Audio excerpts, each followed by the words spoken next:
Test, test. Thank you. Thank you. Good afternoon, everybody. How are you doing? Good? I think with each session, they turn this spotlight up brighter and brighter.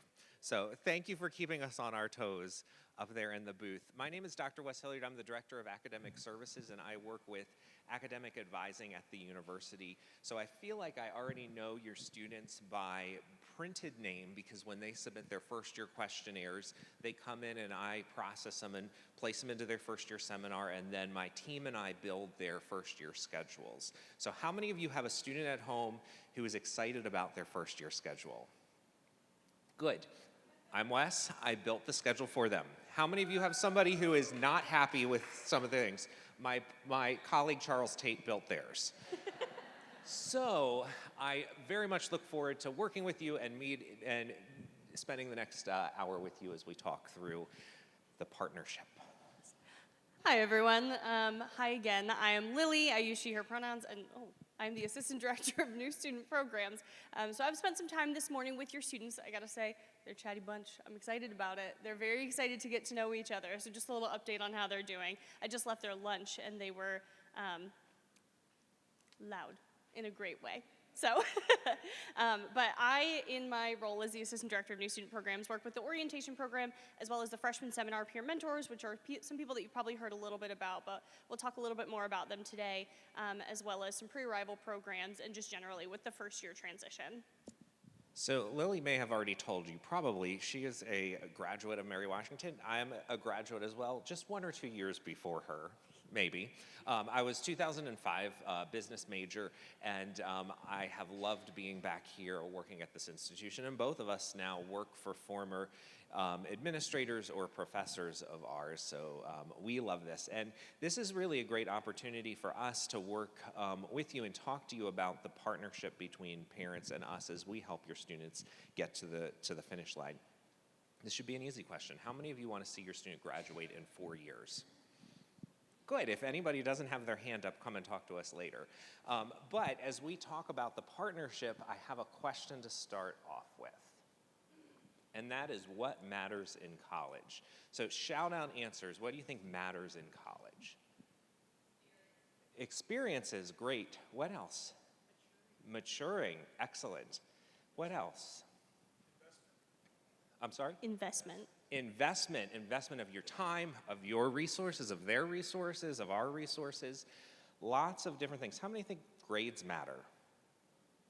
Friendships, connections, future job planning, getting out of the nest, maybe being able to take care of some of you all down the road, all those good things. So I have a few different answers, but many of what you said have come to this. So first, what matters in college? The first semester is critical. I like asking first-year students, what is your first semester grade point average? So when you start here, what do we start you with your GPA? What do you think?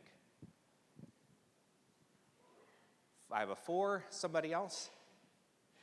Big fat 0. I would love to start with 4, and that's a very, very common answer. I would have said that myself. But really, I tell the students, you are all big zeros.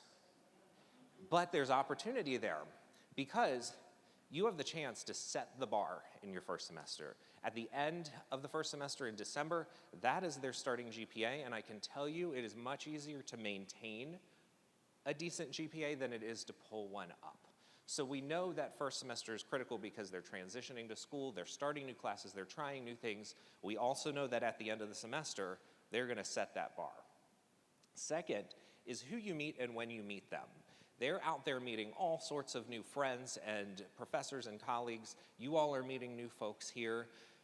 This is a small institution and it's about relationships and connections. But we also want to make sure students are intentionally meeting key folks along the way because they're going to be building their support network, starting today and building through the first semester and into the years to come.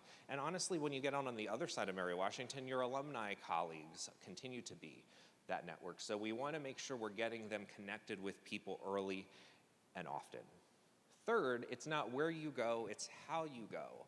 So I oversee our director of the Speaking and Writing Center. We have a peer tutoring program, we have peer consultants. We also have a number of other resources, both academic and extracurricular support that helps students along the way. And I applaud students who come in and say, I want to go to every resource once and I want to use everything that's available to me. So I'm going to go check everything out. That's great, but just showing up and checking off that box isn't necessarily going to get them that support that they need. We want to show them where to go and why, and how when you show up for support, you're going to make yourself available to as much help as possible. And I challenge students to say, maybe pick 2 or 3 of these resources and really commit to them so you can grow with them and you can learn, and then you can go back and then continue to make your skill set stronger by continuing to work rather than just dabble here and there. So it's not where you go, it's how you go. And then finally, high expectations matter. We're going to set the bar high because we know that the students, with our support, with your support, and with their development of their skill set, are going to rise to that standard. So we have high expectations of them. They and you should have high expectations of us, but we want to set the bar high because if you've ever played sports, you probably improve, at least in my experience, by playing somebody who's better than you, by challenging yourself to grow and playing up. We want to help them play up, and that's why we set high expectations starting at the first semester. So what can you do to support your student and partner with us? Students are not here. This is an open conversation, and we want to talk for the next 30-ish minutes about the ways we can work together to be that best support for them as possible. So the first thing that you can do, and perhaps the most important thing that you can do for your student, is encourage them to get connected. And this is in as many different ways as you can think of. There are a few different groups that we have listed on here. This might be really outside of some of your students' comfort zones, depending on if they're introverted, extroverted. Some of them, this is totally their jam, love meeting new people. Some of them don't want to do it, but they're going to have to. And so this is where you come in to encourage them to step outside of that comfort zone into that learning and growing zone, to meeting new people, introducing themselves, meeting people early and often, as Dr. Hilliard says. The first group we have up here is connecting with peers is very important because their peers are going to be their support network. They need to make connections with people across campus that are around their age, have similar interests, things like that. The connections that they make today at orientation are going to be really important because they're going to sustain them through to August and give them some people and some folks that they can feel excited about coming back to UMW and seeing when they get back here in the fall for classes. But they need to continue to make connections after they get here in August because maybe by the time they get here, they go to Club Carnival, which is the first Wednesday of every semester.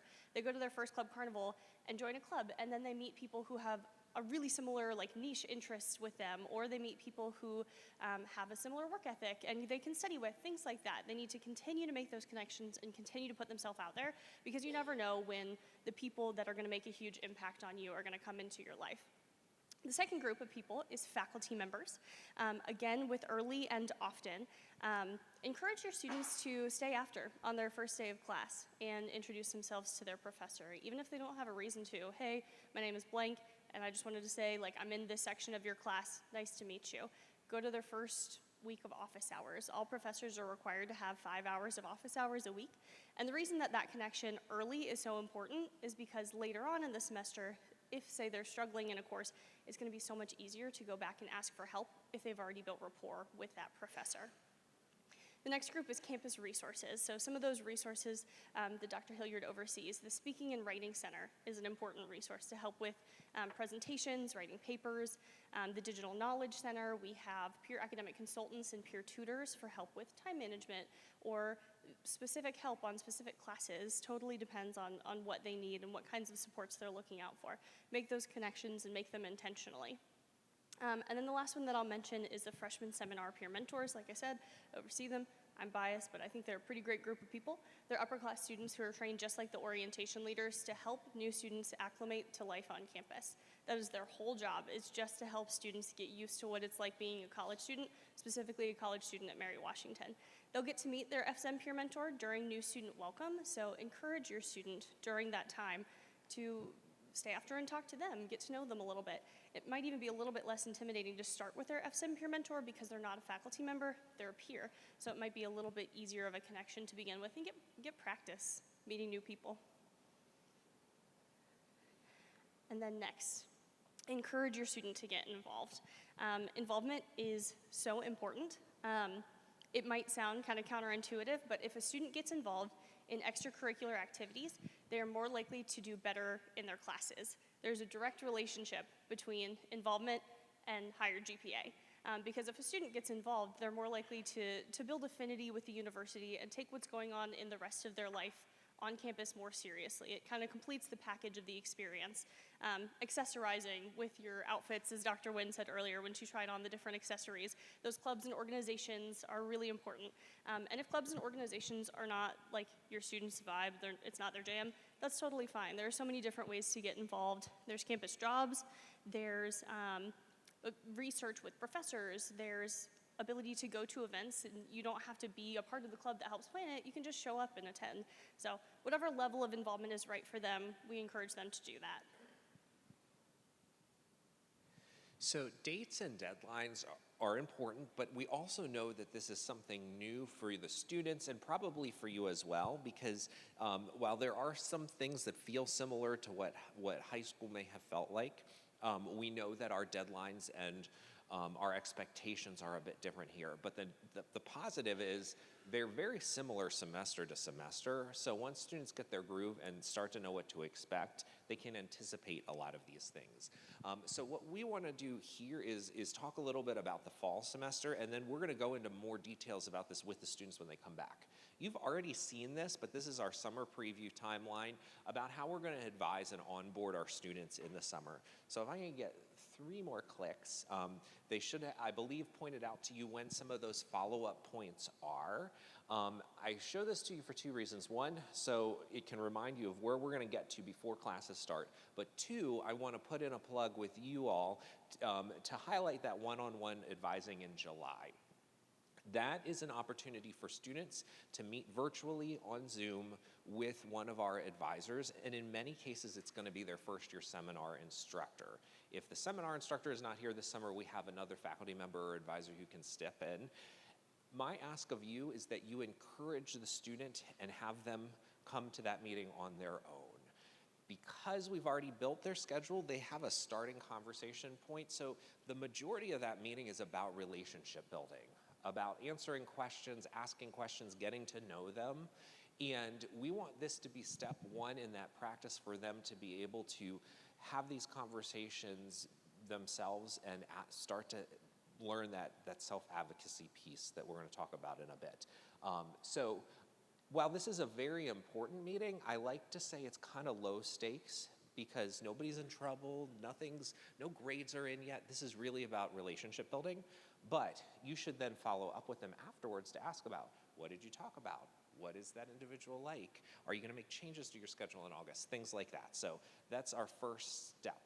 Question specific about this? That's a great question. Who initiates that meeting? All the students should get by the end of this week an email to their UMW email address to go ahead, and it's very easy to click a link to schedule that.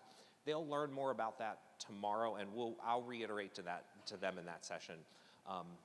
But we've asked advisors to get those out by the end of this week to their UMW email. Great question. And then, again, the summer homework is going to help supplement this. So in the second click, or another click, now we have them here ready for the fall. And this is the timeline that feels really far away, but it speeds up very quickly. So if I can get 4 clicks, there are 4 different kind of time frames that students have in a traditional fall and spring semester. The first is they have a week to add a class. So they want to add another class to their schedule. They can actually start doing this in August after the July advising meetings take place. They can start making changes to their schedule, but they can add through the first week. Then they have they have the first 3 weeks to drop a class. If they drop a class, it goes off of their schedule, off of their transcript. It's as if they were never enrolled. The reason we only give them a week to add, yet 3 weeks to drop, is content starts on day 1.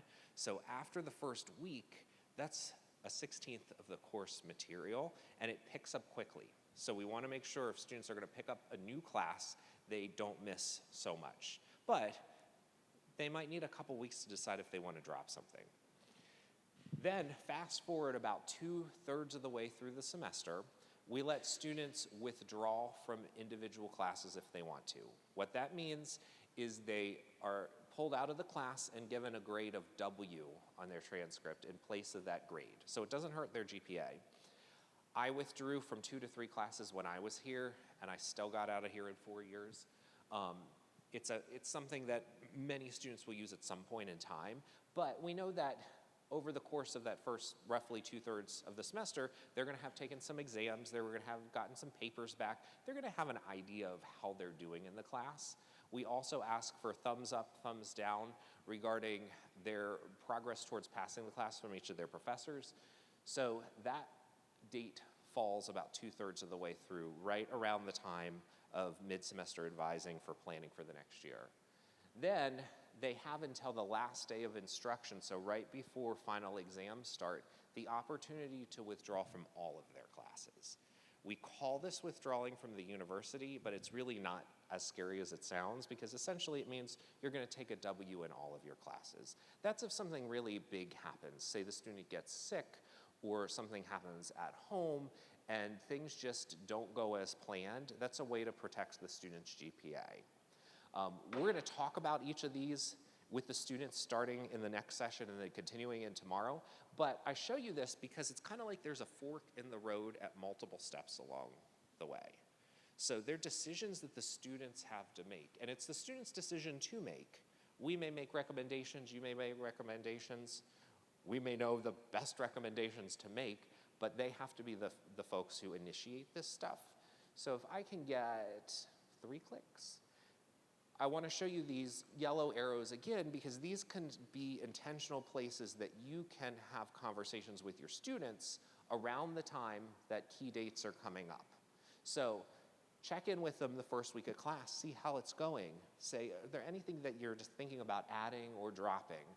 Get that conversation going and see how they respond, because once those deadlines start to hit, those options are then off the table. At fall break, whether they're home or they're here, making a note to follow up and say, well, with the withdrawal deadline coming up, how are classes going? Is there anything that you think you might consider wanting to withdraw from? And remember, that's okay, because if they're not on track to pass it, better to have a W than an F. And then around Thanksgiving time, when they come back, one final check-in before exams start. Again, it's the student's decisions to make, but the more we're going to remind them of all of these things here through the FSEN, through the peer mentors, but we know that they may disclose things to you and be open with you in some cases when they might not with us. Your prompting and your conversation can help keep them on track and not pass these deadlines, because as you start the semester, there's a lot of opportunities ahead of you. Once we get to the final weeks, there's really nothing left but taking the grades or that full option. So keeping up with them is helpful. So the next thing that you can do for your student is to foster self-advocacy. And this should be a little bit of a reiteration from what we've talked to you all about this morning, because essentially what we mean is letting them do things for themselves, encouraging them to do things for themselves. Some of you all are like, let me help you out. Some of you all are like, yes, please do it for yourself. I'm tired of this.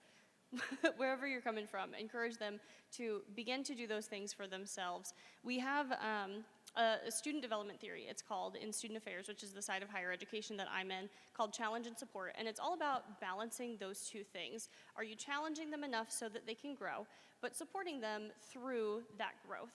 So challenging them enough to do it for themselves, but not doing it for them, but standing in the background and cheering them on, and like really just being their biggest cheerleader, so that they can get through to whatever task they were planning to do. One way to do this is to ask them questions. Ask them questions like, hey, if you're not doing so well on that assignment, why don't you go talk to your professor?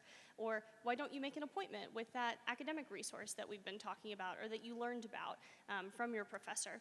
Really encouraging them to do those things, and then asking follow-up questions, making referrals to those and following up on them. How did that appointment go?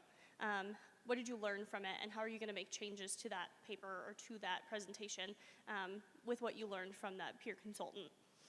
One thing on this topic is that they may not tell you everything, especially if it's that they're not doing well in a class. It's a really tough thing to go home and talk about. And so it is important to create an environment in which they feel comfortable sharing things like that. Comfortable sharing successes, but also maybe failures, and maybe I'm not doing too hot here, and maybe I think I can pick it up, but I just need a little bit of support along the way. Try to create an environment that makes them able to come home and talk about that, and that environment is going to look totally different depending on each student and the relationship that you have with them. And then know your support team. The first of these three things is the Eagle Family Connection. Many of you all are already in this, and this is the parent engagement. Platform. It looks kind of like a Facebook group or like a Facebook news feed. So if you're familiar with it, you should have been pushed over from the prospective student side to the admitted student side. If you're not in it, no worries. We have a link to it tomorrow in the parent programming and the guest programming where you can join in and see what's happening around campus. And my office, Academic Services, we're a great resource on campus for the students and the faculty and the staff, but we can also be a point of contact for you as supporters as well. I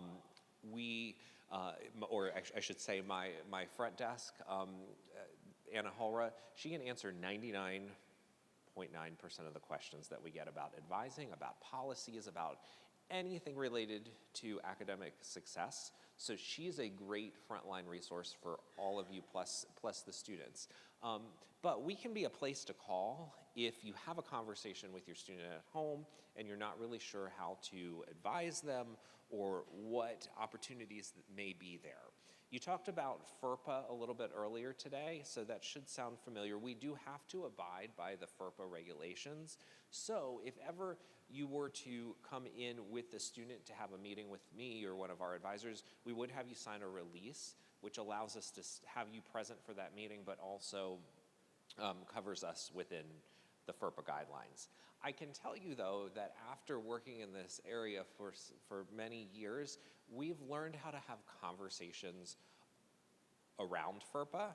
So not in violation of it, but if you call and you're comfortable sharing information with me, I can hear what you're saying and ask key questions back without divulging anything confidential related to the student specifically.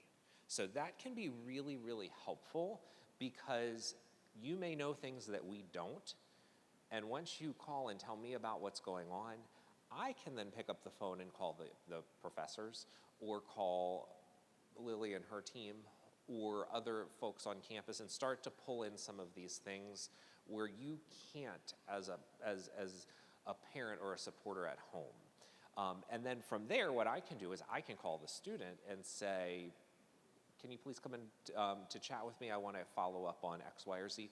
Or I may reach out to their FSEM instructor and say, I think it would be important that they come in and meet with you or the Dean of Students, or so, all in the spirit of helping the student. What I can't do is then pick up the phone and call you back and say, FYI, this is what I found out, this is where things stand.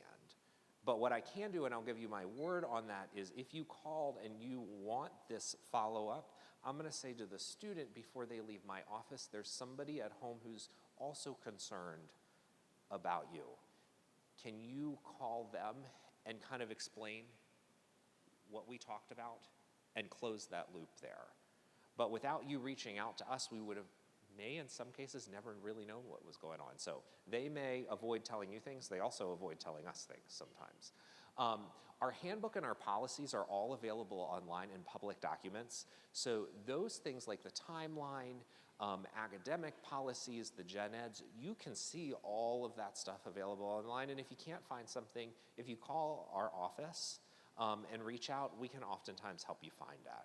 I use the handbook all the time, and I send students links, I send faculty links sometimes to help us guide through different things. So know that we're there to support you. So I have a quick scenario to share, and this will come up probably for many of you at some point in time. Your student just bombed their first exam, and you received the dreaded phone call.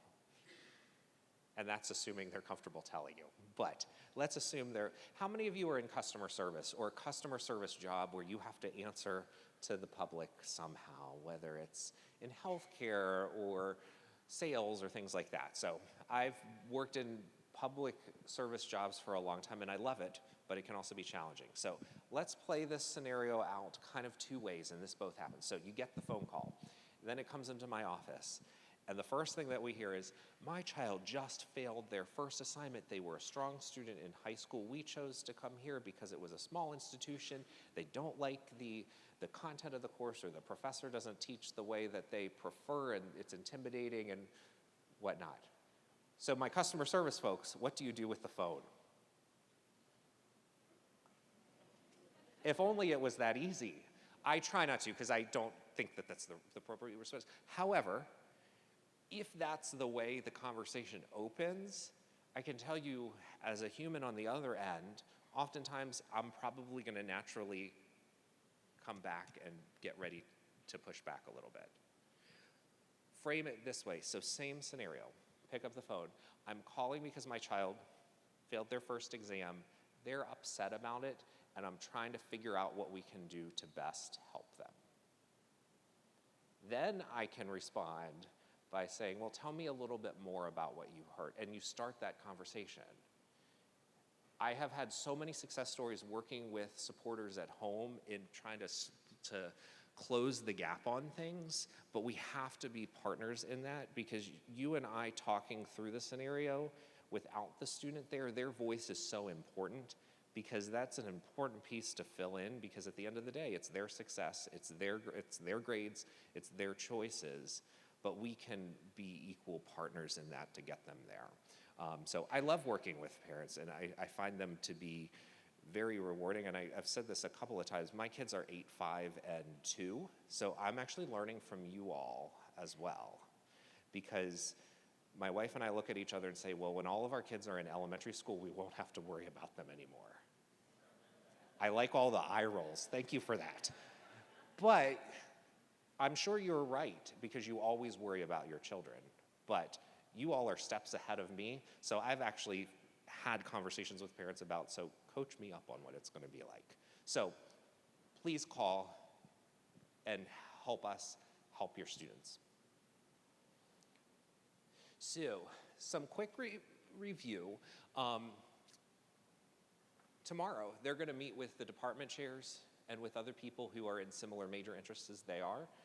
You all have an equally important session with many of our colleagues from Student Affairs at that time. So when you meet back up with your student on your ride home tomorrow, or later in the week or on the weekend, ask them how that went. Who did they meet? Did they have any questions? Are they still feeling good about their schedule? Do they think there's something that they're going to need to talk to their advisor about in July? Let's hear from the students how they felt about that session. And generally speaking, they come out of there excited. But use that as a way to start to close that gap and then think about next steps. Then in July, after that meeting, make it a point to circle back to them and say, how did it go? What questions did you have? Are you feeling good about the fall semester? But that's an important time to start that self-advocacy piece, because if they say, you know what, I had a question about X that I didn't get an answer to, rather than doing what I am inclined to do as a father and pick up the phone and call the school and ask X, Y, or Z, as college students, they need to start doing those things for themselves. So maybe it's helping them find the office to contact, but having them pick up the phone and start to make that call. And circling back around to them, giving them the support. And if it doesn't work and you're not sure what to do, call academic services and ask one of us, well, what do we do? How can we help? Because we can come back around and help the student out. Because it's going to take some time, but we want to help them learn to advocate for themselves. Another thing that you can do is share excitement to start this fall. There are going to be tons of different emotions going into your student transitioning to college. Nerves, excitement, oh my goodness, how do we figure out this thing, like they're leaving the house, how does that feel? There's so many emotions going on. One thing that you can do is make sure that the way that you talk about their transition to college is overwhelmingly positive and getting them excited about their experience. The next thing is to nudge them to those support services like we talked about earlier. And then the last thing is don't forget about their summer homework. So we're going to take a second and go through you all's summer homework really quickly. If you'll take out your tote bag that we gave you all earlier, where we were like, oh my gosh, here's a nice present. We actually stashed some homework in there for you. Haha, we're sneaky. If you didn't get any, let one of us know. Just raise your hand, and we have some extras at the front so we can give them to you. Okay, I see a few in the back. So I'll go ahead and talk while we're passing these out. But if you want to follow along, on the front of these is some homework for you all, and on the back of these is a way to follow along with the student summer homework. So on the front, we've got a reminder to tell your student to check their email. And the first of these is, oh, sorry about that. There you go. And this is their @mail.umw.edu. So the one that you all heard about earlier, the one that talks very specifically in their UMW everything. So up until this point, we have been sending all communications to their alternate email address as well as their UMW email address, but that stops at orientation. So from now on, all communication with the university will need to be through their @mail.umw.edu, including that July advising email. Those emails that are coming out by the end of this week will go to their @mail.umw.edu, so make sure that you mark your calendar to let your student know to be checking their email every day, especially the end of this week, to make sure they're getting that scheduled.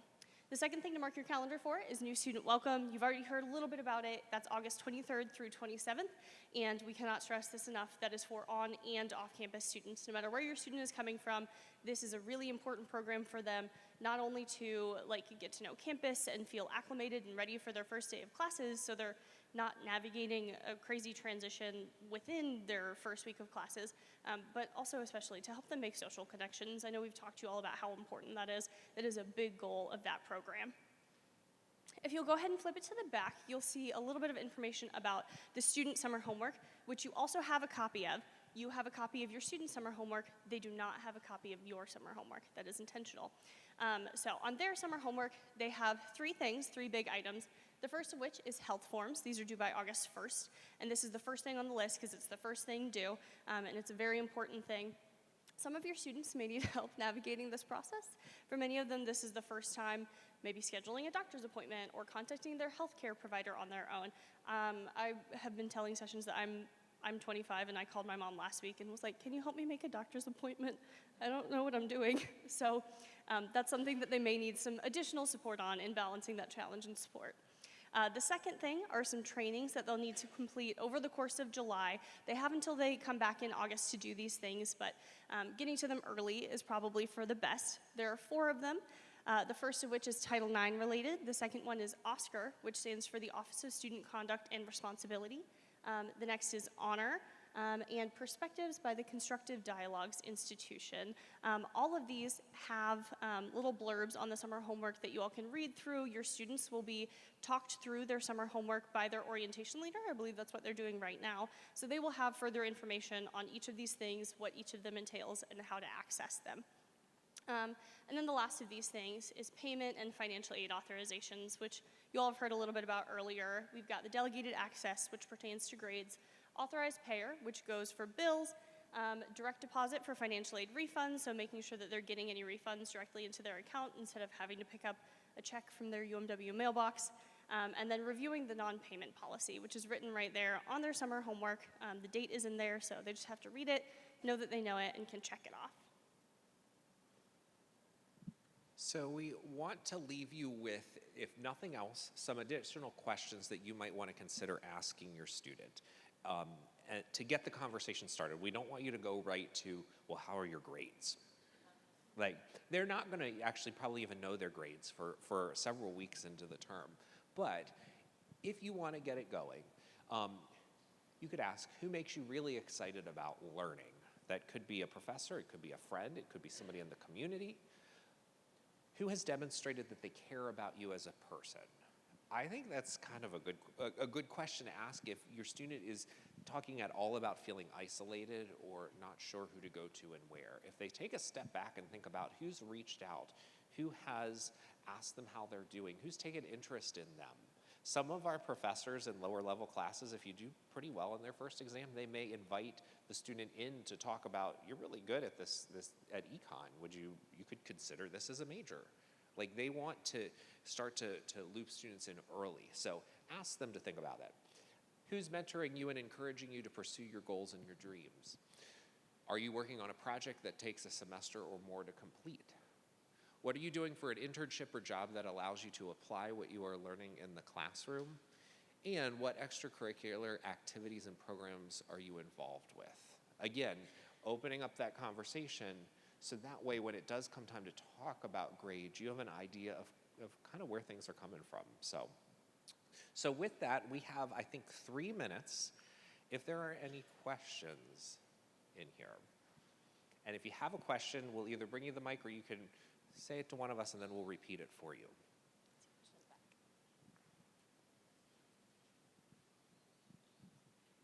I'm sorry, my hands are sweaty. Just feel like I should warn you. Quick question. So if a student is weak on certain subjects, do you have an option to have extra evening classes for them? Some of the universities have, the senior students have them allotted by the staff based on their levels and they get paid nominally. Do you have the option like that? Question 2 is, do you have a mail app so that they can just open the app and access the email daily? Sure. So it sounds like what you're asking is, do we have supplemental support for students in their classes? So we have a couple of different things. We have peer-led tutoring in a number of our lower level classes for our big classes. Not all of them, but a number of them. For example, we have had, I don't even know because they changed, economics, history, accounting, things like that, the lower level courses where we hire student tutors to help. We also have peer academic consultants who are not tied to a specific subject, but they work on all sorts of academic success skills, from note-taking to how to read textbooks to preparing for class, different things like that. We have the Speaking and Writing Center for support with speaking assignments and writing assignments. We have the Digital Knowledge Center for digital knowledge support. Professors are a great place to go for help as well. We don't have TAs, but professors a lot of times will do study groups and study sessions and hold their office hours and everything. So in these first weeks into the first semester, we're going to be working with the first year students to, one, know what those resources are, but finding the ones that work best for them.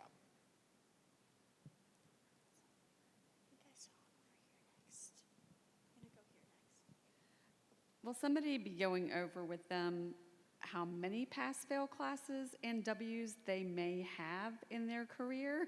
So that's a great question. We are going to talk about those, but the short answer is there's no cap. There's no cap.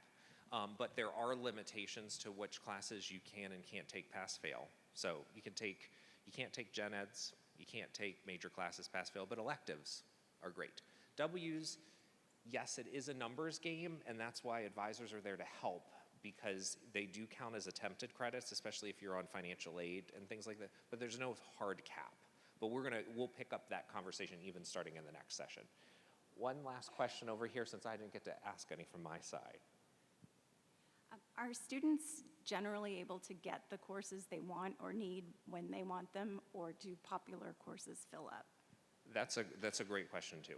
I can tell you that the only semester I got every single section of every single course that I wanted was my senior year.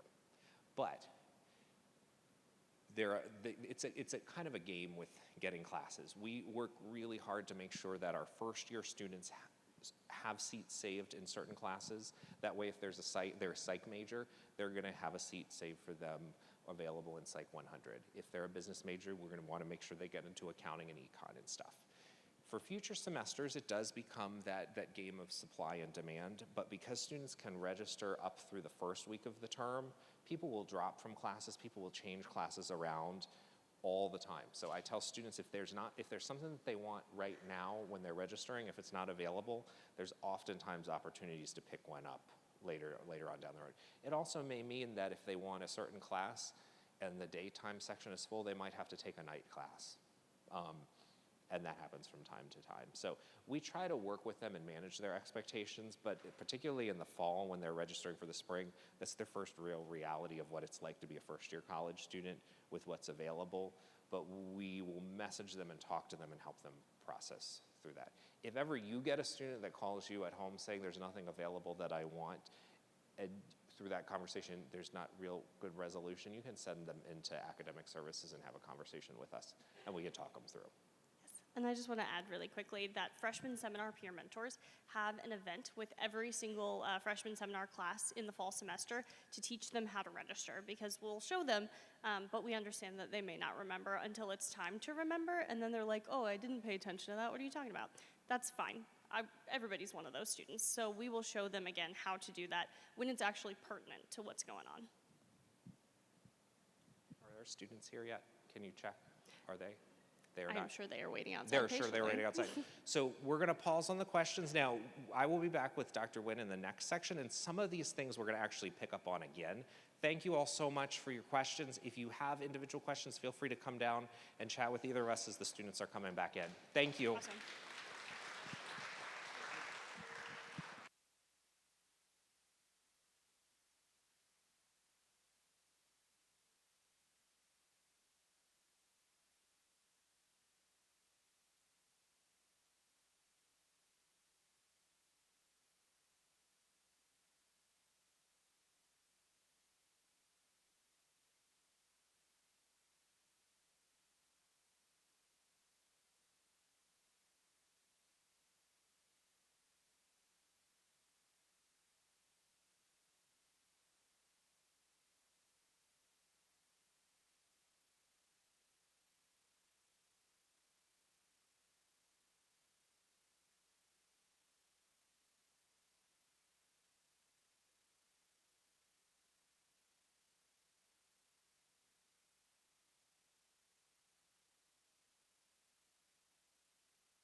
Howdy. Oh, you've got more energy in the afternoon, but I think you can do better. Let's try again. Howdy. Okay, so students, just so you know, the energy in this room picks up when you're here because your guests are not nearly that energetic with you not here. Guests, just pretend you didn't hear that. I'm kidding. In case you have not met me already, I am Dr. April Wynn, the director of the First Year Experience. And some of you have met my co-presenter, Dr. Hilliard, but some of you have not. So I'm going to let him introduce himself. And I forgot to turn on my mic, so we're catching up. Good afternoon, everybody. I just spent the last hour with the supporters, but for the students, I'm Dr. Wes Hilliard. I'm the Director of Academic Services and a 2005 graduate of Mary Washington, so I was a business major and have loved being back here at my alma mater, which will someday be your alma mater as well. I feel like I know you all in print form because when you submit your first year questionnaires, they come into my office and we process them and get you into the FSEM and also start building your fall schedules. So I'm looking forward to working with you this summer as you onboard and get ready for the fall semester, and then may have the opportunity to work with some of you as we get into the fall as well. So we're going to talk about navigating the academic expectations of your first year. So earlier we talked about goal setting and we talked about the goalposts having moved, and I alluded to the fact that we would talk about academics later. Well, part of that time is now, and this is more of a general overview of how our academics are going. But students, I want you to remember some of these because then you're going to be awesome at answering some questions that I'm going to have for you tomorrow morning. But before we get going too far, how many of you students have seen your fall schedule? Raise your hand and keep it up. Wonderful. Okay, you can put your hands down now. If you haven't, I encourage you to touch base with your orientation leader or pull that up. And I encourage even those of you that had your hands up, take a screenshot of it, somehow have it readily accessible tomorrow because we're going to dig in more in the morning session that I have with you. But when we talk about navigating your academics at UMW, this is really going to be around 3 pivotal areas. The first is the curriculum. So those are the classes that you're taking. The second are the policies. How do you know what you can and can't do? How do we assign grades? Those kinds of things. And then lastly, the resources. Hopefully you have already met some of our resources. We are both resources for you here, but we're going to learn a little bit more about other resources across campus. So this should look familiar to the supporters in the room. You've seen this a couple of times, but students, this should be new to you. But we have an intentional timeline for you this summer to get you up to speed and ready for the first day of classes in August. If you see the purple arrow, right where we're at in June, we've built your schedules. Most of, if not all of you, should have schedules by now. Tomorrow you will have an opportunity to meet with academic department chairs and with advisors from different programs and majors throughout the university based around your interests. So you told us what you are intending to major in or thinking about majoring in on the questionnaire. If that's changed, we will allow you to pick and choose your own adventure, but bring your schedule, copy your schedule there because it's an opportunity to start thinking about that schedule and what classes mean what, and thinking about the major that you're heading towards. Then, sometime this week, you should receive an email from your advisor to set up a July meeting. Anybody set up that July meeting already? Couple. Check your UMW email later this week because you'll get a note from them. This is an opportunity for a one-on-one advising meeting with, in many cases, your FSEM instructor for the fall. If your FSEM instructor is not available this summer, we'll have another faculty member or advisor who can fill in for them. But this is a one-on-one virtual meeting between you and that individual. I've asked the supporters for their help encouraging you to attend these meetings by yourselves because this is a great time to meet somebody new, to ask questions. They're going to get to know you, and that's where you're really going to start to look in detail at your fall schedule. Because that then leads into August when we're going to remove your advising holds and allow you to make changes to your schedule.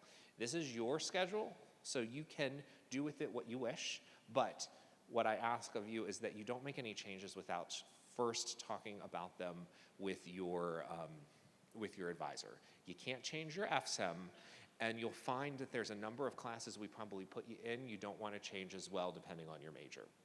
But that then leads up to the start of classes. You can add classes through the first week of class, and then you can drop classes where they just disappear from your schedule through the third week.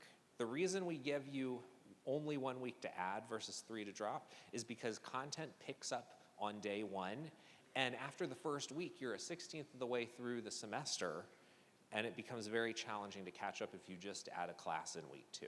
So this timeline is going to take you through the start of the fall, but hopefully you can start to see that each step of the way, we have opportunities for you to work with resources here to help you make decisions. We also have, I think on the next click, summer homework and new student welcome that's going to supplement what we're talking about in these meetings, in these sessions, to make sure you have everything you need along the way. But if you have questions, if you have concerns, your peer mentor, my office, your advisor that you're going to meet in July are all here to help you.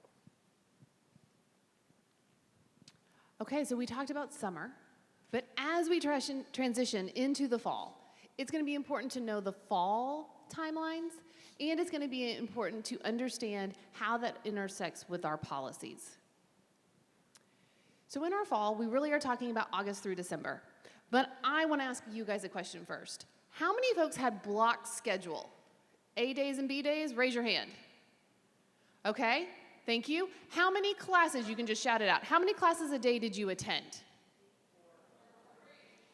Okay, so somewhere 3, 4. Anybody have 5 or 6? 7, I remember 7. Okay, so you kind of got used to whatever your pacing was. You had 3, 4, 5, 6, 7 classes a day. You may have an A schedule, B schedule, and kind of you got used to the rhythm. Well, the rhythm we're going to talk about here for your fall academic dates is very similar to the spring, and so you're going to start to kind of get in that rhythm too, students, as you get used to it. But Dr. Hilliard did mention that in August, you can add a class through the first Friday of classes, okay? And then you can drop a class through the third Friday of classes. Now, he mentioned that dropping a class makes it disappear. So I like to think of it as magic. Poof, it goes away. There's no real record you were ever in it. It's just one of those things that if you tried it on, it's like returning it with the tags on, okay? However, there are a few more key kind of times that are pivotal in the fall semester. So for you, that might be students that fall break, where you're like, I've got 2 days off from class, I am headed somewhere with my friends, or I'm headed home, or I'm just gonna sleep in. Now, fall break in October is also nicely timed as a couple of weeks before the withdraw deadline. So week 9 or 10 of the semester is when you have another key decision point. If, for example, you were having a rocky time in a class, and you were like, I'm not sure that I'm going to be able to pass this class, or I don't know that I want to exert the energy it's going to take to do as well in this class as I want to, you could choose to withdraw from the class, which means it gets a W on your transcript. Now, I always have people that ask me, what is better, a W or an F? What do you think? A W. A withdraw is always better than an F because you can explain why you chose to withdraw. I was taking too many credits that semester. I broke my leg, whatever. Okay? But that deadline happens nicely after fall break. Also after something called midterm grades. So midterm grades are about the halfway point in the semester, and your faculty are going to report whether or not you're doing S, satisfactory, or U, unsatisfactory in a class. And that's a really important piece of information, because if you're doing satisfactory, what they're saying is, if you continue to show up and perform the way you have been, we expect you to pass. Notice you have to continue to show up in the way you have been. But if you're doing unsatisfactorily, if you don't make changes, then that faculty member is putting you on alert that you are unlikely to pass the class. It doesn't mean you can't. It just means that unless you're going to make some changes to how you are showing up or attending or preparing or studying, that they're concerned you won't succeed that semester in that class. Now, the other timeline with this withdraw is to change to a pass-fail. So changing something to pass-fail means it's no longer graded. So you don't have an A, an A minus, a B plus, a B, etc. You would either get a pass, which does not affect your GPA at all. What does GPA stand for? And you want a low or a high one of those? High, okay? So it won't affect your GPA at all, but if you fail that pass-fail class, it's gonna give you 0 credit points, which means it's gonna pull that GPA down. So I always recommend our students really think a lot about whether or not changing something to pass-fail makes sense for them. Then as you keep going through the fall, you head into Thanksgiving break. Anybody in here like turkey? Okay, so then I also want to know, is it stuffing or dressing? Oh, I heard dressing up here. That's what I call it. And then there's stuffing back there. Okay. Either way, it's scrumptious. It is also a nice break before we get to one other important deadline, which means we call this the withdraw from the university or withdraw from all classes. This is often pitched as the nuclear option. If you get really sick, if something changes in your life circumstance, you have a family member that passes away, or if you really just need to be devoting your time and attention not to school at that moment, you can choose to withdraw from all of your classes, take a W across the board, and it preserves your GPA. So it means that you don't have to dig out of a hole as if you had failed more than one class, but it gives you a chance to kind of just restart. You can absolutely start classes again in January. It just lets you have a little bit of a release valve for the semester. And that goes all the way until the last Friday of classes, okay? And then there's final exams, which, looks like a break, but it's really not. The break comes after the final exams. And then that's when final grades are posted. So these are the key academic dates, and they kind of occur in the same cadence or spacing in the fall and the spring. These are also really important times to think about talking to your supporters, students, about how you're doing and how you're feeling about classes. Also really good times to think about having conversations with your instructors and your faculty about how you're preparing and showing up in class and how that's working for you. Now, I say that it's important to talk to your faculty. It's also important to show up. So attendance looks a little bit different than it did in high school, and I can tell you that every class may look a little bit different than the next. What I would encourage students to do is when you get your syllabus at the start of the semester in all your classes, and you have those first class meetings, ask about the attendance policy. If you're confused about it, make sure you clarify what that is for each class. For example, in one of Dr. Wynn's lab classes, if you miss more than 2 labs, it's an automatic not pass of the class because those labs are so essential to what's going on. Other classes may meet several times a week and they never take attendance because it's in a bigger lecture hall. You come and it's on kind of the honor system that you're going to come to class. Others, like your seminar class, when there's 15 of you, you don't even have to take attendance to know who's there or not. And attendance and participation oftentimes is a pretty big chunk of that first year seminar grade. So understanding how that works in each class is really important. A couple of big picture things to consider. If you don't show up to class on day 1, the professor may drop you automatically from the class. That's because they could also have people waiting to get into the class if it's a class that a lot of students need, and if you don't show, then that may indicate you're not planning to be there. So if you're going to miss the first day, and you know you're going to miss or you're sick and you can't get there, send the professor an email to let them know as soon as possible so they know that you're intending to stay in that class. On the flip side, if you stop attending class, they won't withdraw you automatically. So sometimes I see students come into my office in January and say, why did I fail this class? I never intended to keep going. Well, you stopped attending and your grade ended up being an F. They probably reached out to you. The registrar's office probably reached out to you. I might have reached out to you. But you have to let us know what you're planning. Sometimes I do get questions about what happens if I know I'm not going to be in class, and that's a great question. I always tell students, let your professor know proactively as soon as possible, because ahead of time is always better. Now, we understand that emergencies may come up as soon as you can if it's in an emergency, but do it as soon as possible. If you're gonna miss one class or even two, you can tell your professor directly. But if it's something bigger going on, so there was a death in the family, you're sick in the hospital or got a concussion and you can't come out of your room, you can contact my office, Academic Services, and oftentimes we're gonna ask for some type of supporting documentation for that. But if you give it to us, we'll email your instructors to say, just FYI, April Wynn in your Psychology 100 class is gonna be out at least for 3 days, if not longer, from a concussion.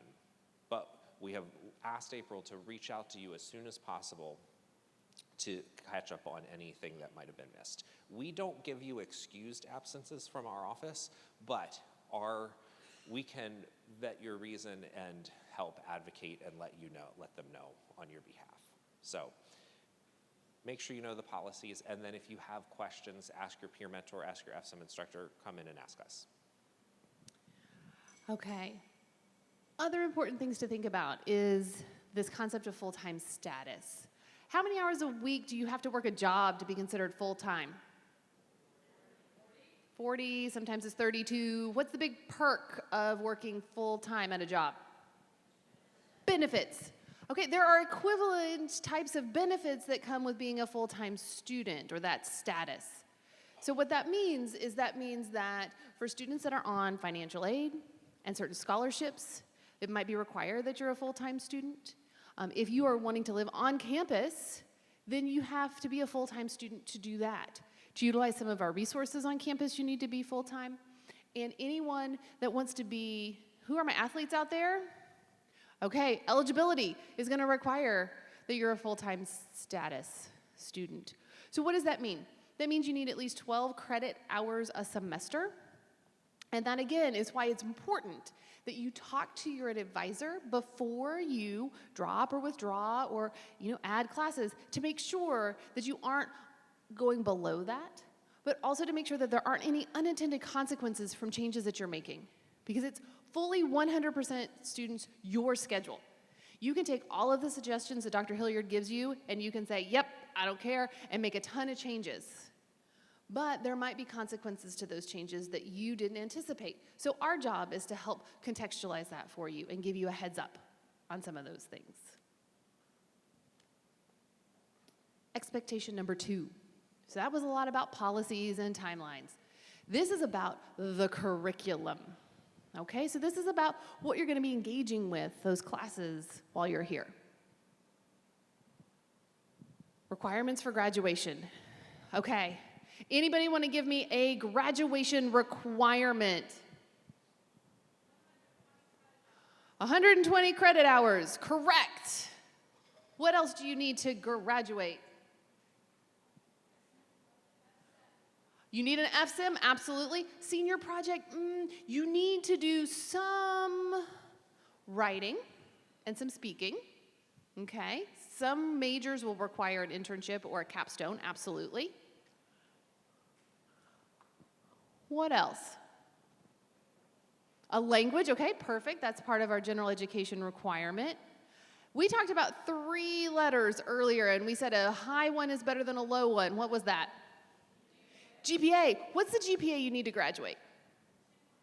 2.0 across the board. Do you need to have a particular GPA in major? Yes, that? 2.0. Okay, so you, in broad strokes, already kind of have that sorted. But let's talk about the 3 different buckets, I like to call them. These are the 3 types of classes that you are going to need to take to graduate. So the first are your majors courses. So those are the courses in the degree area you want to study. The second bucket is our general education requirements, and you named a bunch of those. Those are your FSIM, your language, the writing, and the speaking. If you think of your major as having you dig really deeply or drill down in a narrow subject, the gen ed is that breadth where you have a little bit of knowledge across lots of disciplines. So we're a liberal arts and sciences institution, and so we want both, deep and breadth. And then the third bucket are our electives, because you have to have 120 credits to graduate, and so classes might fit in your major, and they might be for general education, but every other class up to that 120 is an elective. Those are classes you can choose to take, not because they meet a requirement for your major, not because they're in the gen ed. Maybe you just want to take pottery or historic preservation or a computer science class. You can.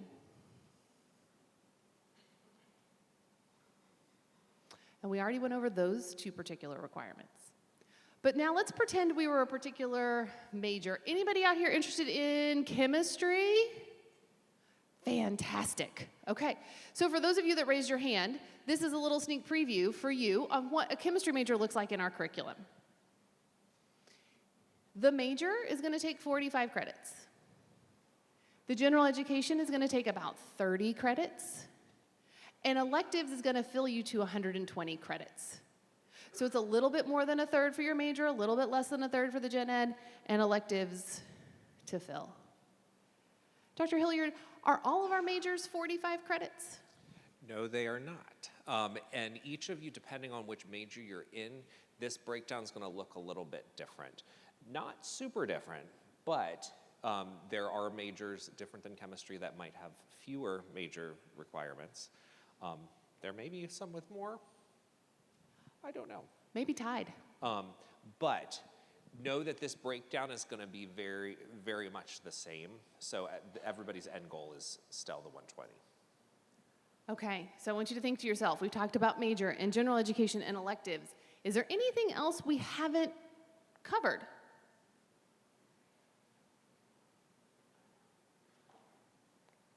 Pause on that. I'll call on you in a minute. Before we get there, though, I want to make sure that we have an opportunity to explore the general education requirement just a little bit more.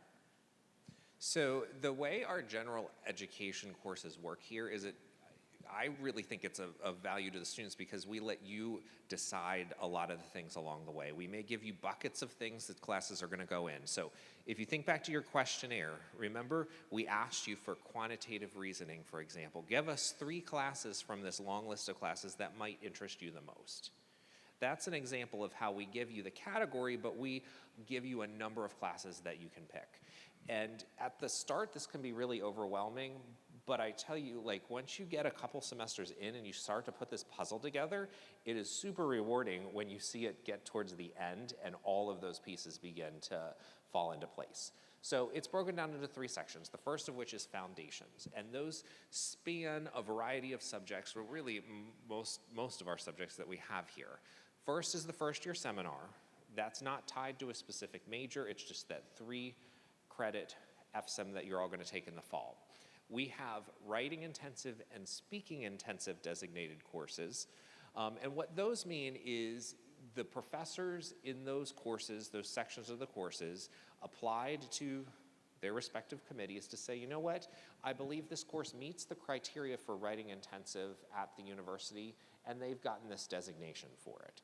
You have to take 4 courses in writing intensive, 3 of which can be in any course, in any major, in any discipline that's designated writing, but 1 needs to be in your major. For speaking, you need 2 courses. 1 of those courses needs to be in your major. Using speaking as an example, you could take a speaking intensive course that's designated in the biology major that's on a specific subject, but there's a bigger speaking component to it. You could also take Introduction to Public Speaking. So you could take, for writing, Intro to Writing, or you can take a writing intensive course in a biology major class. We then have the language competency. Everybody has to fulfill through the 201 level to graduate. You can do that ahead of time if you completed through 4 levels of the same language in high school. You can finish that sequence here, or you can start over with something brand new, but you need to demonstrate having successfully completed through the 201 level in a second language. So our second subcategory of the gen eds are methods of investigation. So these build on those foundational skills that you've been learning, and there are 5 areas: arts and literature, humanities, natural sciences, quantitative reasoning, and social sciences. So students, you need to take 1 class in each of those 5 areas, and then 2 additional classes from 2 separate of those 5 areas. So basically, you're going to take 1 class, 1 class, 1 class, 2 classes, 2 classes, however you like to structure that. That means you can lean in even in your general education requirement, to the interests you have by assembling what those 2 additional course areas are, but also within each area, just like you ranked on the first year questionnaire, what your interests are under those. You can choose the exact class you want to take to fulfill that area. So you have a lot of flexibility in the gen ed, even though it's providing a lot of breadth of information for you. And tomorrow, Dr. Wood will tell you about twofers and threefers. So Yes, I that's a will. good way to get more bang for your buck. So the last section is connections, and this is similar to foundations in that they can span a variety of courses, but you need to take a digital intensive class and a diverse and global perspectives course as well. And again, similar to the WI speaking and writing intensive, those are designated types of courses on our schedule. The last 2, beyond the classroom and after Mary Washington, start to get into things like internships or study abroad programs. Maybe it's something within the major where the course is designed to prepare you for what your future professional work's gonna be. I had a student last year, and actually one now, who's down in Disney World in Orlando doing the college program. They're getting credits for the beyond the classroom credit here just simply by working that internship. So it's pretty cool that we build these into the curriculum because it's not just about helping you here, but it's getting you ready for the future. Absolutely. So those are the 3 areas of the general education curriculum. Now, I do want to point out, though, that for your first semester here, every class you take counts towards graduation. So you aren't going to take anything that isn't going to give you credit towards graduation. So feel assured that when they built your schedule, not only were they paying attention to your interests, but everything on there will help towards your degree. Now, I did ask that question a minute ago, and I'm going to call on my friend here, because this is what I like to call accessories. What is something I didn't mention? You can just shout it out. I want to know what something I didn't mention. So we talked about gen ed. We talked about gen ed major, and we talked about electives. You can phone a friend. Ooh, say that louder. Minors. Minors, absolutely. That's one of the biggest ways you can accessorize a major is with a minor. We have a few number of them. They're appearing on the left-hand side. Do you have to have a minor? No. Can you accessorize with a minor? Yes. Could you accessorize with a double major? Sure.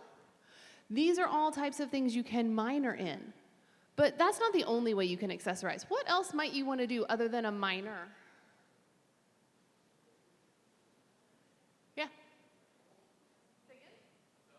You could do a double major. Sure, you could do 2 minors. Anybody here interested in education? Fantastic. So you could do education licensure.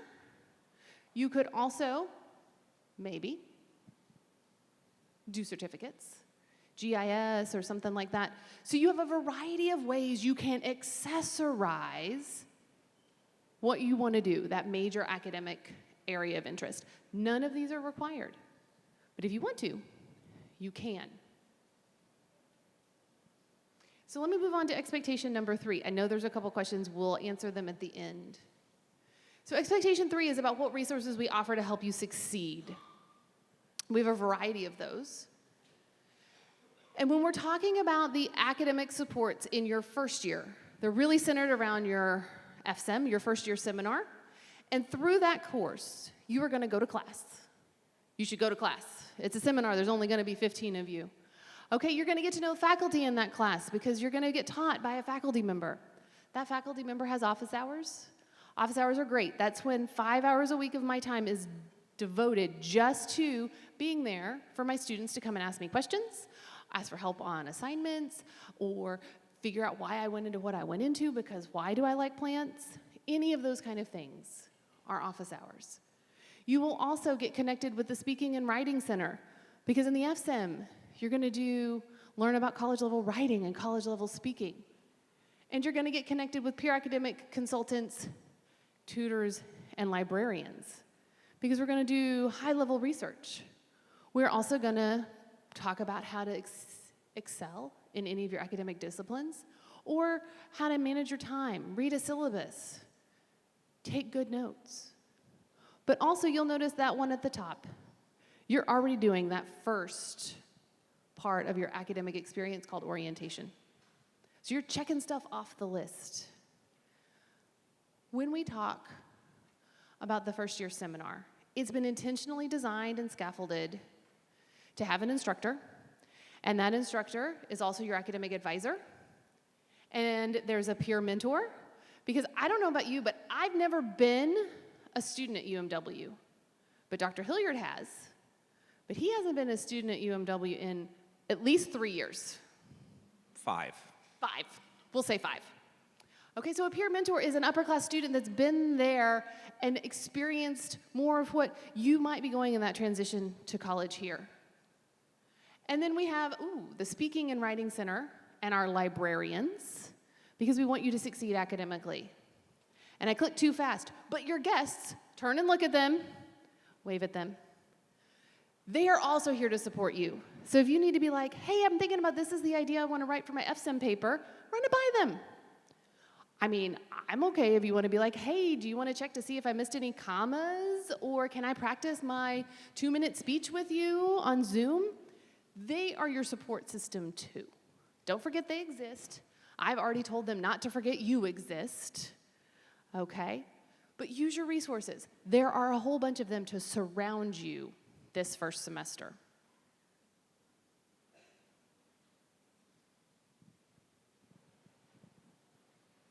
So this is your thunder, because this is your faculty. She's looking at me. But I can tell you, as a student, it really is a partnership between you and your faculty. I felt it when I was a student here, and I see that now. And we're ready to meet. I always tell students, UMW is ready to meet you halfway, if not more. So that's learning is a process, and we're ready to do our part to support you. He does so well when I give him my slide on accident. This is also the 5th time we've done this, so we got to keep each other on our toes. At this point, we could just switch roles and probably be okay. But I second everything that Dr. Hilliard said, which is you show up, you ready, you're engaged to learn. We're here to provide good instruction, solid supports, and all the information you could possibly ever want to dig into. I bet this next slide is about office hours. Do you want me to take this one? You can take this one, but listen to this advice. Okay, so office hours. Office hours are probably the most underutilized resource on campus because students don't always want to come and spend your free time with me. But literally, if I could choose between sitting in my office and staring at my wall or talking to you, I would rather talk to you. And if you're not there for me to talk to you and I'm not going to stare at my wall, I'm going to have to grade papers. That is by far worse than watching paint dry because I'd much rather talk to you about your work and what you're thinking about and how you're conceiving your argument to convince me about the greatest scientific breakthrough of the last 50 years. Office hours are a time to meet one-on-one, discuss the course, ask questions about assignments. Anytime you start to feel just a wee bit overwhelmed about a course, go to office hours.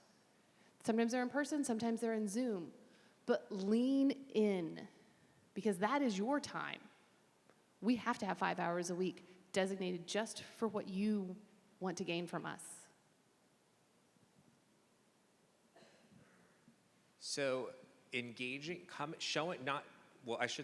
just showing up for class is a big step, but then engaging in class is the other piece. And every once in a while, I'll have a student in my class that shows up to every single class and chooses not to participate in anything. And I always wonder, how much is the student getting out of that? In a 15-person class, this is not very engaging. So don't just show up, but come prepared to contribute, whether it's asking questions about material from the assignment the night before, or an idea that you had, or maybe a related news article that you read. That's a great way for the instructor to see that you're thinking about things and engaging with it. Even if you don't understand all the things every step of the way, it's still a good way that you can start to engage.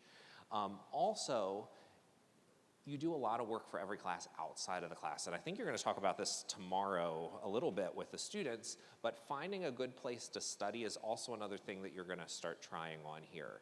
You may try the library or a study room in your residence hall.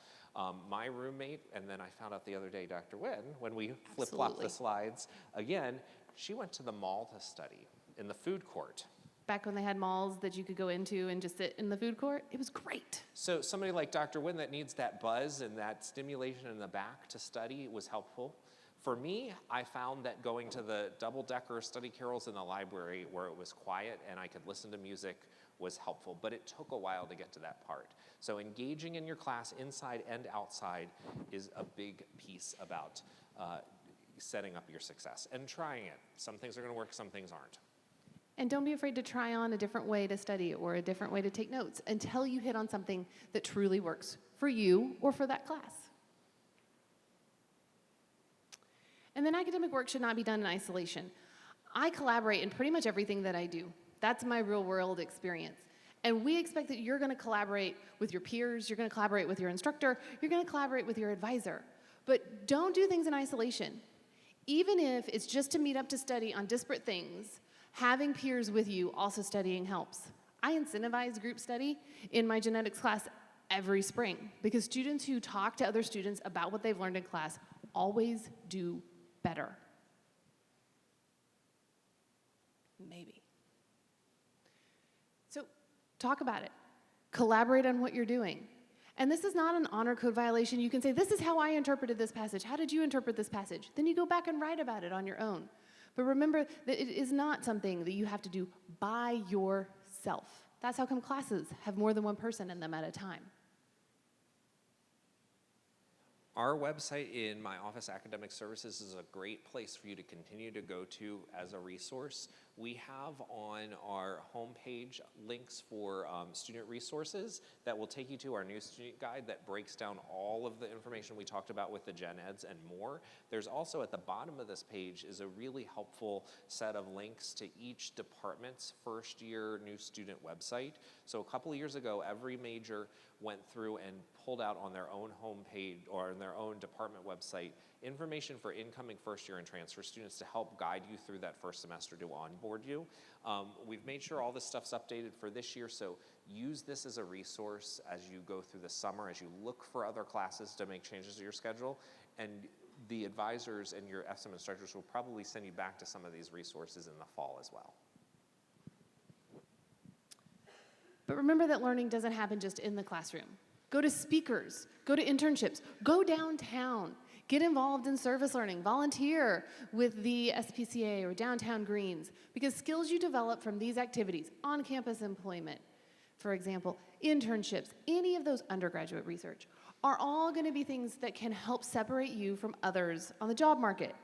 But they also can be fun, engaging, and full of learning opportunities. So remember that what you do matters. Pick what you do, pick it with intentionality, and make sure that it matters to you, because nothing is worse than picking something and not being interested in it.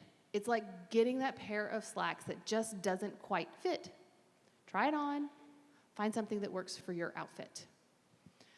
Okay, we had 2 hands I saw, so I'm going to take questions for about 1.5 minutes while our orientation leaders get ready with their flags. So you still have a question?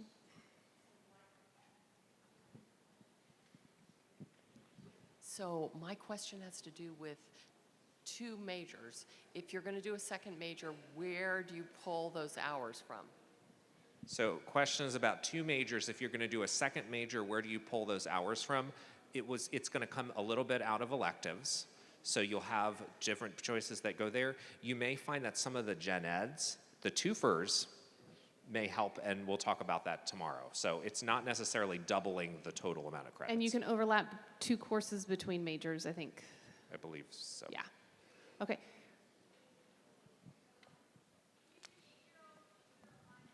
You can create your own major. There's a process for that.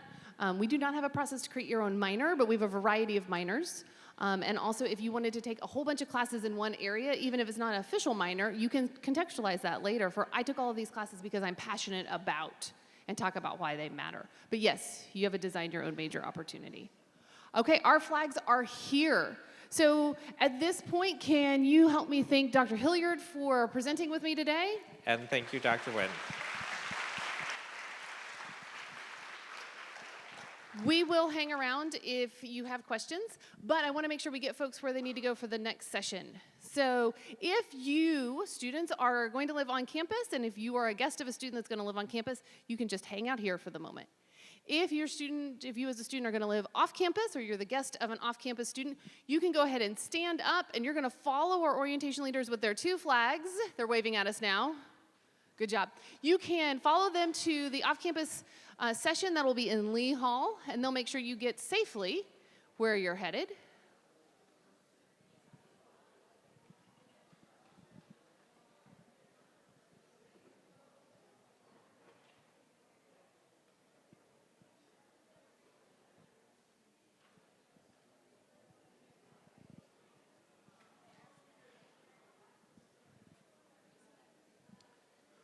Okay, for folks that are staying here for the on-campus session, I think you have about a 3.5-minute break. So again, bathrooms are out to either direction, and we'll see you back here shortly.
Good afternoon, everyone.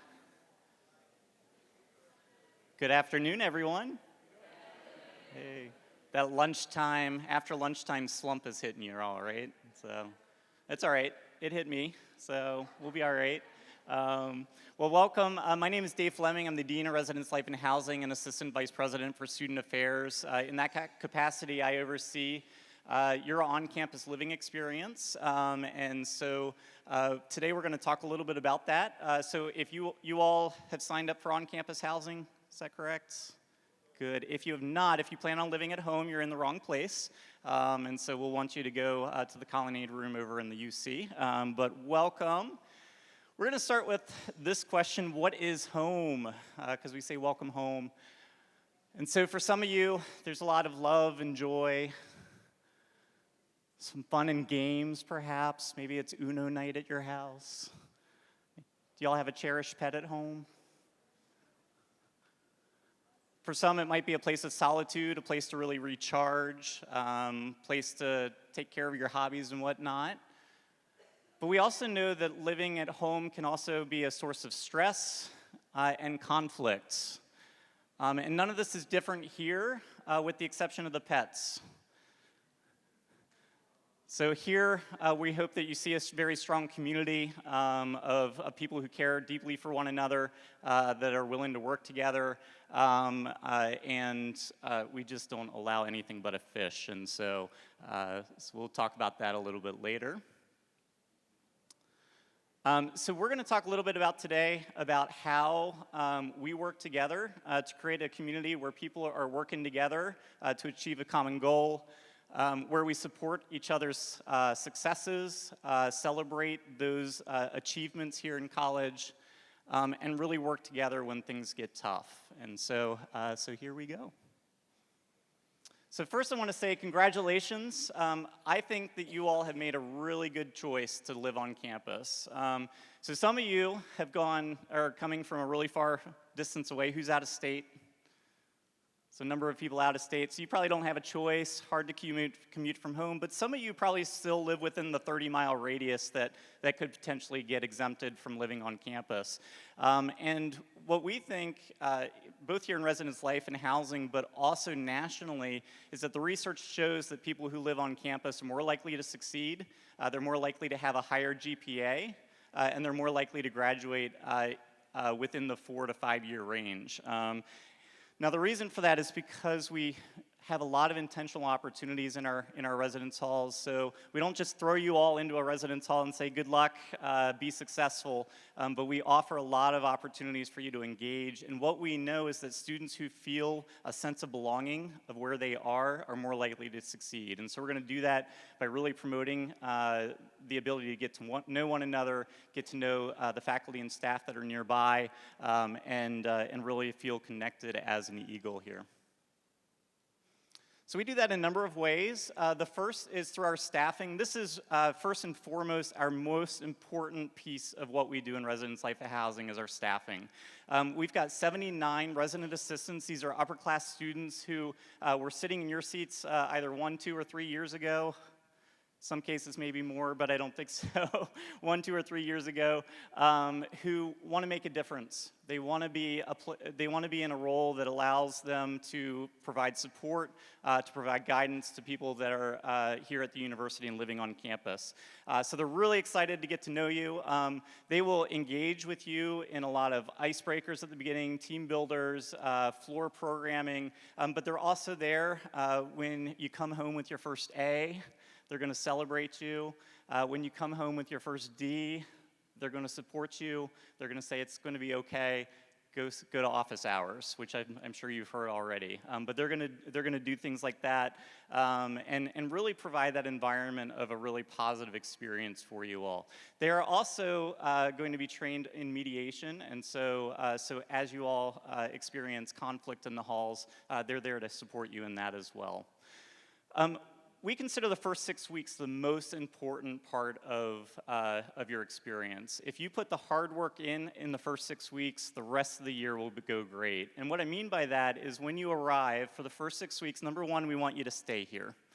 We want you to stay on campus, start developing your networks here, We know that at times it's going to feel uncomfortable and you're going to want to run home, but we're going to ask you to stay, stick it out, start meeting people, and really find your people, because that's the most important part. One of the biggest recommendations we have is get to know everyone on your floor. Get to know their name, get to know something about them. If you do that, you're going to start to feel really connected here at the institution.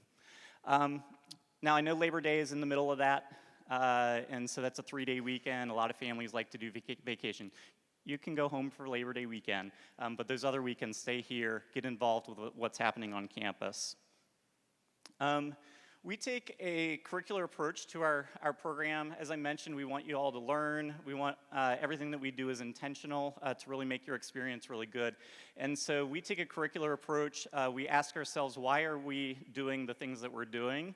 And if we can't answer that question as a department, we start asking, why are we doing it at all? And so whether it is dealing with roommate conflicts, room changes, fire safety, whatever it may be, we're taking an approach that says, how can a student learn and grow in that situation in a way that makes them ready for life after UMW?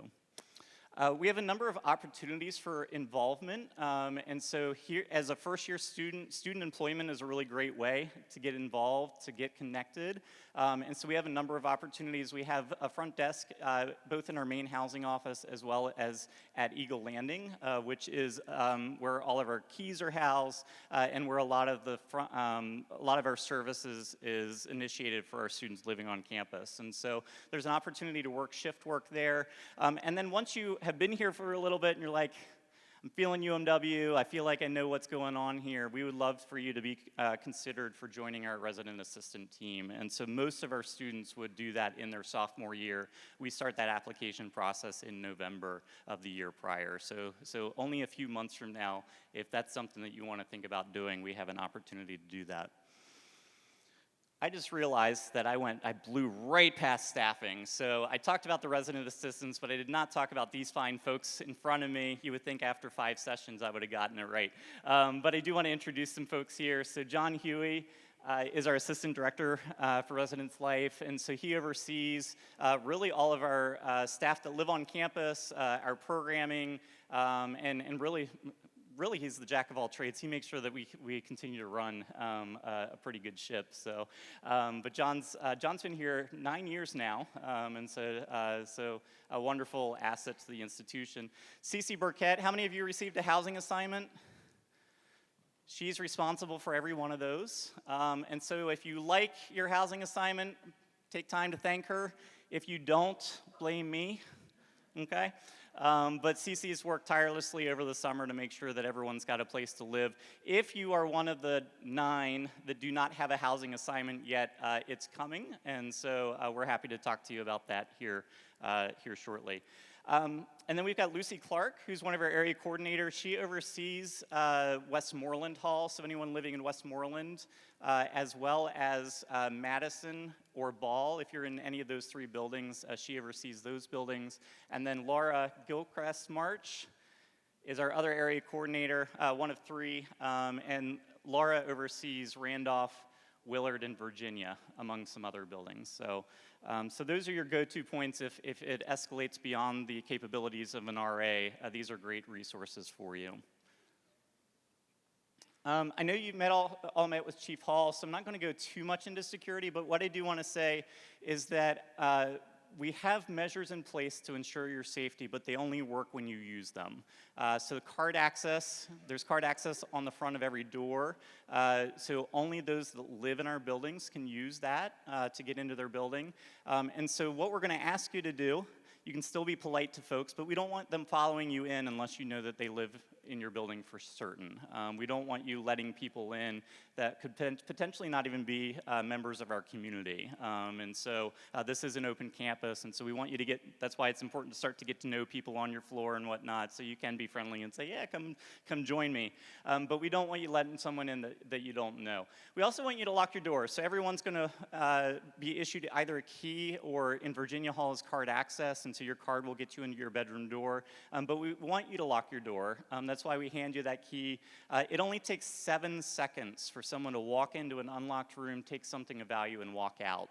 And we've got an honor code, and everyone believes in it very strongly here at Mary Washington, but that isn't an excuse not to use the safety measures that we have in place. We also have fire safety, so all of our buildings are equipped with fire safety equipment to provide that safety as well. Here's our last area coordinator, Ashley Horn. So she oversees 2 of our upper class areas, Eagle Landing and Arrington Hall. So. All right. I have a quick question for you all. Did you, who shared a room in the last 4 years? A bedroom? Students, not guests, students. How many of you shared a room in the last 4 years? All right, a handful. Actually, a pretty good handful. That's pretty good. You all are going to be easy. The rest of you, and what we've seen is the trend over the last 15, 20 years is less and less people are coming to college having ever shared a room. But what we're going to do is we're going to bring you here, and we're going to put you in a room the size of a very large shoebox, right? And we're going to ask you to get along with someone else. So how many of you selected a best friend to live with, or someone that you knew through high school or childhood or whatnot? Okay, a few of you. How many of you met someone on Zeme or through open house or destination day or something like that and you selected? Okay, a little more of you. And how many of you let our computer choose? Actually, a lot of you. Okay, great. I am here to tell you today that none of that matters at all. Our studies show that it doesn't matter if you are coming with the person you've known since birth. I'm a twin, by the way. We did not go to the same college, thank you. But if we had lived with each other, that would have probably been a nightmare. But it doesn't matter if you've known them for a really long time, if you met them through open house, or you're going to meet them on August 23rd when you move in. Okay? What we know is that conflict is normal. It happens every day. Guests, have you ever had an argument with anyone in your house? No? Oh my gosh, no. Awesome. Well, we believe that's false. But we know that conflict is normal, and it really doesn't matter if it's a best friend or someone that you've just met yesterday. The likelihood of coming in, having to communicate about life habits, if they didn't live in your house, they probably do things a little differently. So we start with roommate agreements, which is at the bottom of this, but we start with roommate agreements at the beginning of the year. Gives everyone an opportunity in that room to really talk about expectations, what's great. We consider this a living document, so if you are, so we'll get you all together and make some choices around what's going to happen in the room, but 3 weeks from now we're going to check in and say, how are things going? Is that roommate agreement really working for you, or do we need to make adjustments to that? And that allows us to provide a guiding document, so when there is conflict, we say, well, you all agreed to this way of being in this room. The lights are going to get turned off at 11 p.m. every night. It looks like one of you is turning them on at 1. Like, can we talk about how to make some adjustments there? And so we use those. But healthy communication is really key.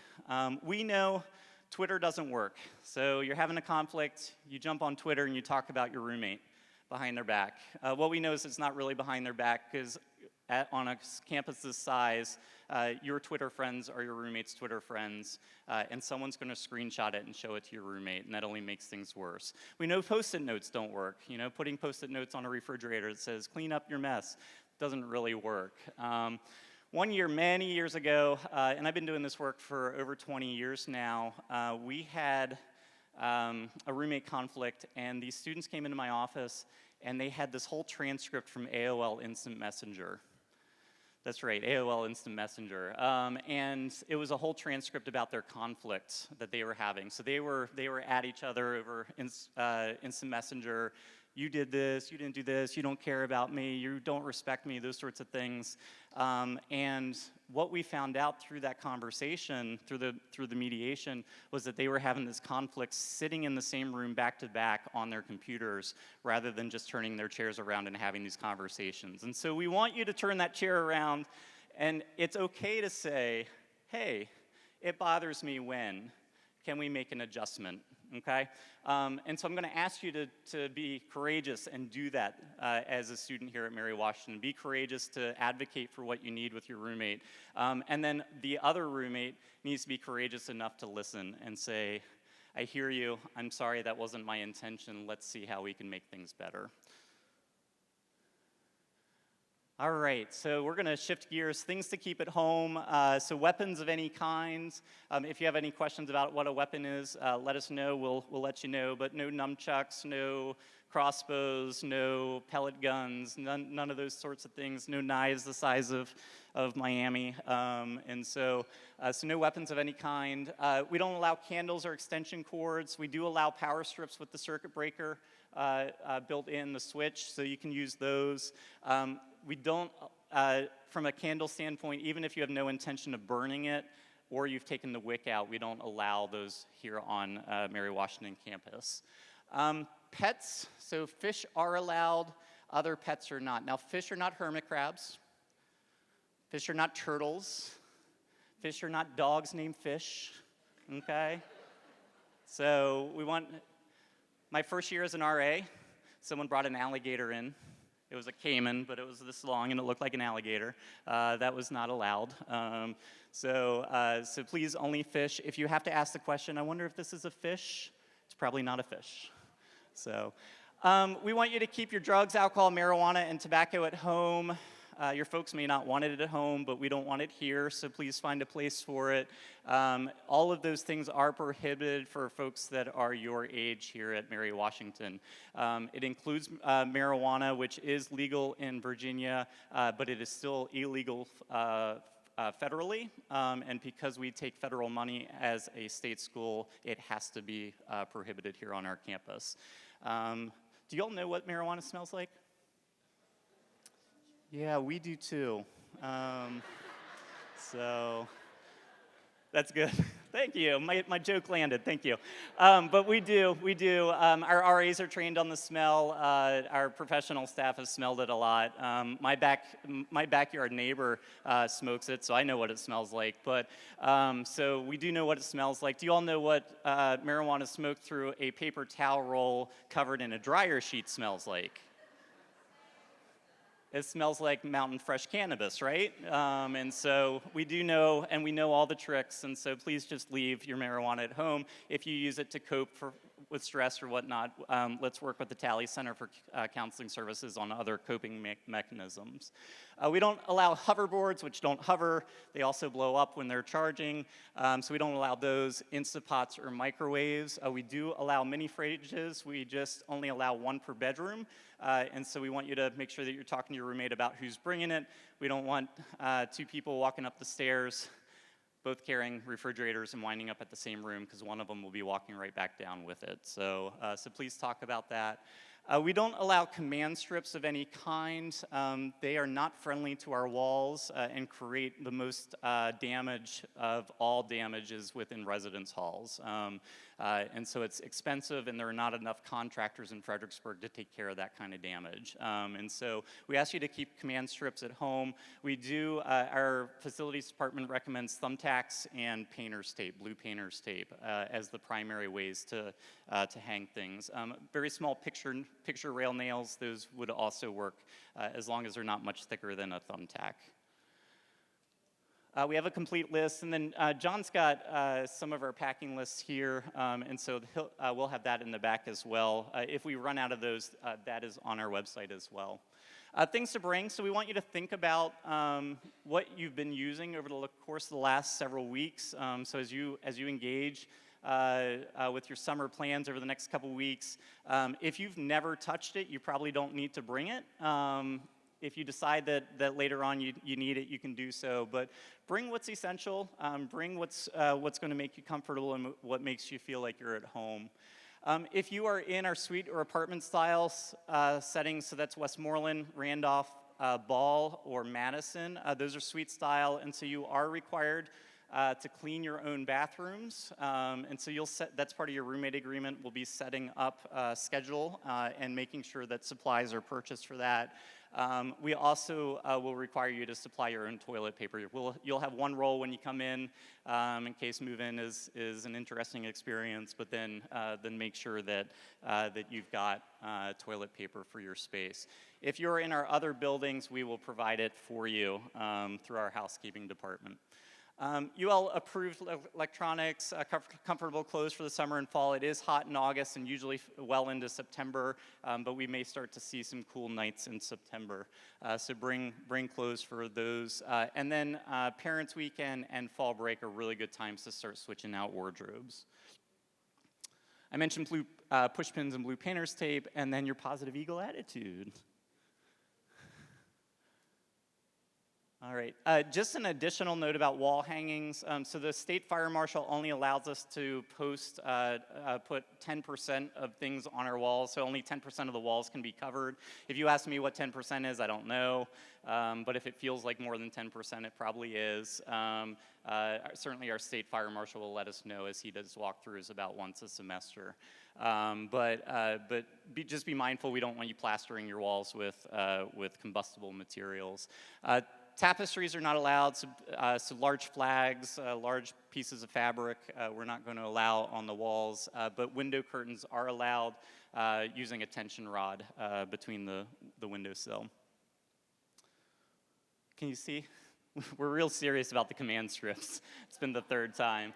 And I tell you this because 2 years ago, the quote from facilities was $500,000 worth of damage across all of our properties because of command strips and LED lights.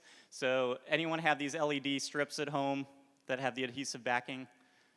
If you do, never take them off because they will rip drywall. And they rip every inch. And so you can see this person lined their entire ceiling, corners, floorboards, all of that with these lights, and every bit of it ripped when it came off. And so that was a pretty large damage bill. I don't mean to tell you all this to scare you, but the bill doesn't come to my house, it comes to yours. So I just want to protect your all's wallets as much as possible. The more you know, maintenance and work orders. So we have a really great facilities department. They are quick to respond. They do a really great job of keeping our residence halls clean and well kept. But they only know what's broken if you all tell us. And so we have a work order system. So if something breaks in your room, something not working, your heat's out, your chair broke, any of those sorts of things, we want you to place a work order, and our facilities department will respond. None of us live in your room, so we don't know that it's happening unless you tell us, or if it usually has something to do with water and it's flowing down into other rooms, then we usually find out. But if, particularly for those of you who are in bathrooms, if you've got a running faucet or a drain that appears to be leaking or water showing up where it doesn't belong, please let us know, because the longer that waits, the bigger the damage. We also have laundry in all of our buildings. It's $1.75 to wash, $1.75 to dry. You can either do quarters, or we have an app that you can download to be able to put money on through your debit or credit card. But we'll share you more about that in the fall. You all know how to do laundry? Yeah. Learn before you come, please. Please learn to do some laundry. Or you're going to be waiting until Thanksgiving, and no one wants that either. So please learn how to do laundry. It's actually a pretty simple process, but there's a certain amount of laundry detergent that you put in without it, blowing up the system. So we do use high efficiency detergent. All of our machines are high efficiency, so you're looking for that HE on the bottle. Apogee is our wireless and cable, so you all will be able to gain access to that when you move in without any additional charges or anything. You'll be on the Apogee network for that. I understand only about 10% of you actually use cable anymore. You're streaming everything else, but if you are a cable person and you don't want to cut that cord, we do have the opportunity to do cable TV in the residence halls. And then this last one is probably one of the more important things on this session, is we do recommend that you either check your homeowner's insurance to see if it extends into your students who live off campus or live on campus, or go ahead and look at purchasing renter's insurance. It's usually pretty economical, but the university cannot take responsibility for personal belongings and reimbursements. And so if you call and you say, hey, my student's stuff got damaged from a water leak, I'm going to say I'm really sorry to hear that. here's our risk manager who's going to tell you how to file something with the state, but they're going to always say no. The state says no almost every single time. And so we want you to have renter's insurance to be able to protect your computers, and anything else of value that you're bringing to the institution. All right, move in. Y'all excited for move in? Yeah, me too. So move in is my favorite day of the year. It has been, so you all will be my 24th move in. And I counted and I was like, oh, actually it's only 23, but no, it's 24 because my freshman year I had to move everything out in December and move back in January because they did a semester, January semester, and so that was unpleasant. But this will be my 24th move in. Does anyone know what my second favorite day is? Move out, yeah, absolutely. Not for any reason other than we get a little bit of a break and get ready to do it all over again. If you all are, so moving in on the 23rd, we will send some specific information out to your UMW email addresses around that, but the move-in website is pretty much up to date. There's a couple tweaks we need to make on directions based on the construction and whatnot, but everything else is up to date. You all can take a look. We do bring you all in by shifts, so based on where you live, which floor you live, and which building, it'll give you a time frame to come in. We want you to do your best to come during that time. If you can't, that's okay, but it does help with our traffic and will make everyone's experience much more positive. If you are part of an early arrival program, you will still get our communication around general move-in, but you will also receive information about, from your program director or from our office specifically for Nest, City as Techs, and athletes, I think are our three big groups. So don't be concerned if you get something about the 23rd and you're like, but someone told me I was authorized to move in on the 19th. If you're on that list, if you're on that roster, you'd be coming in on the 19th. All right, and so this is our information. We're going to be both up here and in the back if you have any questions. But in the meantime, you all are ready for concurrent sessions. So this is a great opportunity to hit some of those optional sessions that are in your booklet. And anything else, Lily? Oh, and the College of Education session is canceled for today. And we apologize for that. But thank you so much, and we can't wait to welcome you in August.